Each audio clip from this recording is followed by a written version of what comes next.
بعد الموت کا واقعہ ہے۔ حضرت شاہ قمر الحق جونپوری قدس العزیز، جن کا وصال کرشیان کے علاقے میں، 2 روایت ہے، کرشیان میں یا کاڑا مولا میں، بہرحال جب وہ آ رہے تھے تو خانقاہ مجیبیہ بلوار شریف کی حاضری دے کر کے آئے تھے۔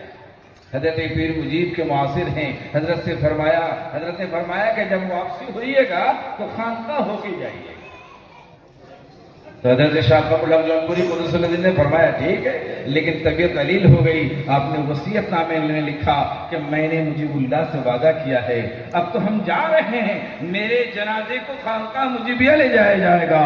تو جنازہ حضرت سلسلہ شیعہ کے بزرگ ہیں حضرت میر جعفر پٹنوی، انیس آباد چوک سے آپ چلیں گے تو شریعت آباد ایک جگہ ہے، کثرت استعمال سے شریست آباد ابھی لوگ کہتے ہیں، وہاں حضرت میر جعفر پٹنوی کا مزار ہے، وہاں جنازہ رکھا گیا۔ اس کے بعد حضرت پیر مجیب کی خانقاہ میں لے جایا گیا۔ حضرت پیر مجیب خلوت سے باہر تشریف لائے۔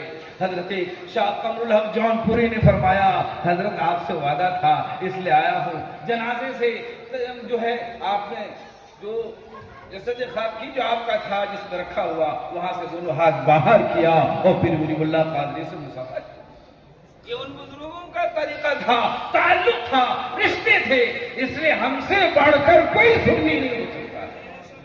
سبحان اللہ۔ اہل سنت کا سب سے بڑا ذخیرہ ہے، کوئی اگر سنیت سے نکال رہا ہے کل میدان قیامت میں اسے جواب دینا ہوگا۔